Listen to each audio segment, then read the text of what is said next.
Enfin, pour moi, il y a deux jeunes Lavallois différents, puisqu'il y a à la fois la vie étudiante, 4500 étudiants à Laval, on l'oublie souvent parce que on se raisonne pas toujours ville universitaire. Et puis il y a les jeunes Lavallois on peut dire les jeunes Lavallois dépendants de leurs parents et donc tout ce qui se passe autour de la jeunesse. Oui, je suis satisfait parce qu'il n'y avait pas de direction de la jeunesse avant. Ça veut dire que la question de la jeunesse à la ville de Laval n'existait pas en tant que politique municipale. Sur le plan des étudiants, là c'est un autre sujet, des jeunes plus âgés et là aussi satisfaction, mais j'ai envie de dire que ça concerne plus les jeunes adultes. Voilà. Mais pour moi, satisfait de ce qu'on a fait sur la jeunesse parce qu'on a créé la politique, parce qu'on a mis en place aussi le paquet T jeune pour les jeunes qui ne partent pas en vacances. Il y avait eu 500 enfants de moins, je compare le mandat, je ne fais pas de politique, mais dans le mandat précédent. C'est-à-dire qu'en fait, 500 enfants de moins scolarisés entre 2001 et 2008. Nous avons stabilisé le nombre d'enfants. Donc ça veut dire qu'il n'y a pas eu d'évolution, ni négative ni positive, mais le nombre d'enfants scolarisés à Laval est resté le même. Ce qui est donc cette fuite entre guillemets des familles pour moi n'existe pas. En matière de fiscalité locale, il faut distinguer deux choses. Il faut distinguer les taux de ce que l'on paye réellement. Moi, je veux toujours rétablir la réalité des faits. C'est qu'à Laval, on a des taux élevés, mais on paye pas plus qu'ailleurs, puisque il y a des systèmes d'abattement qui font que peu de communes mettent en place et qui sont présents à Laval historiquement. Hein, donc ça a traversé les mandats. Et donc la réalité, c'est qu'à fiscalité différente en matière de taux, à Laval, on paye pas plus qu'aux villes qui nous ressemblent, comme Quimper, comme Saint-Brieuc, comme Cholet, et comme d'autres. La fiscalité, c'est quoi? C'est de l'accès à des services. Moi, ce que je compte faire pour les convaincre de rester à Laval, c'est que l'ensemble des services disponibles à proximité de chez eux existent.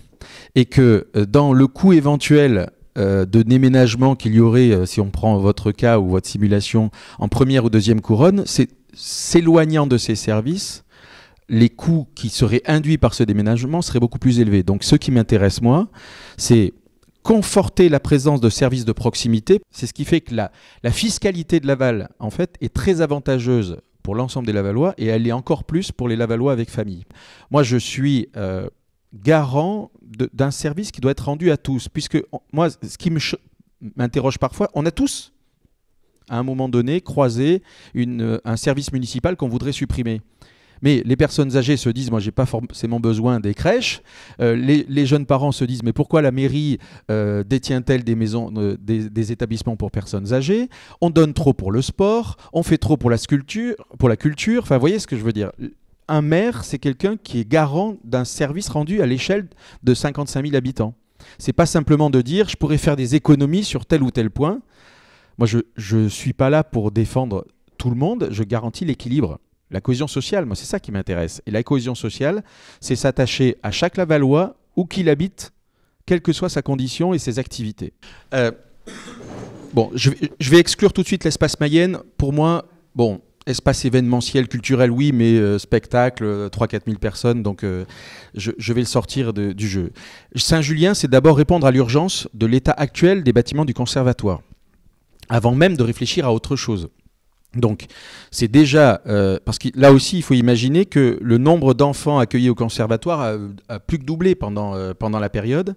Et il a plus que doublé, pas parce qu'on a beaucoup plus développé, mais parce que sont entrés en cohérence au sein du conservatoire des enseignements artistiques qui jusque-là étaient disséminés à Laval. Donc, ça veut dire que pour moi, ce qui est important, c'est pas spécialement... Enfin, on n'a jamais fait une politique en créant des équipements.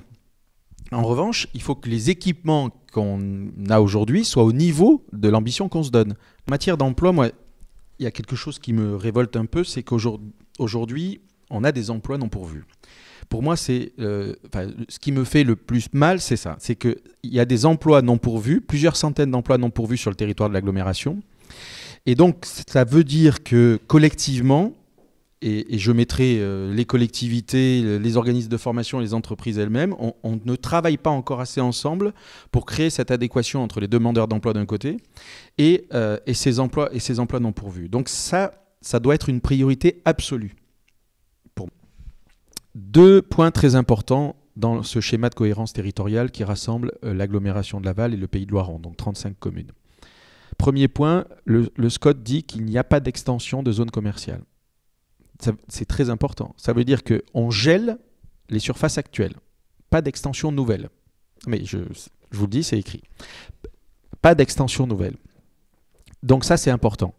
Ça veut dire que limiter le déport sur des zones commerciales hors sol, d'éloigner du centre-ville de Laval, pour faire simple, à ce qui existe déjà. Et donc ça c'est très important pour sécuriser, on va dire, déjà les centres-villes. Laval, je vous le rappelle, 370 commerces dans le centre-ville de Laval que je défends particulièrement. La CDAC, donc c'est Commission départementale d'aménagement commercial, réunit un certain nombre d'élus et se prononce sur les magasins qui font plus, ou les zones commerciales qui font plus d'une certaine surface. Moi, je m'oppose à 2 choses. D'abord, à l'arrivée d'activités concurrentes quand celles-ci sont présentes dans le centre-ville. C'est la raison pour laquelle la ville de Laval a voté contre l'arrivée de Cultura, mais que malgré ce vote contre, l'ensemble des personnes présentes autour de la table, Cultura a pu s'installer à l'extérieur. Donc ça, c'est moi quelque chose d'important. Donc arrivée d'extérieur concurrent au centre et déplacement de centre vers l'extérieur aussi. Parce que c'est aussi... donc nous votons systématiquement contre ces points-là. Et c'est de cette façon-là, moi, que j'envisage de défendre le commerce de centre-ville demain. C'est que si on ne défend pas, mais si on ne s'y met pas tous ensemble à défendre les commerces locaux et de centre-ville, on aboutit à des grandes zones commerciales inhumaines et qui ne créent pas cette vie. Parce que le shopping dans le centre, c'est pas simplement du commerce. C'est du tourisme.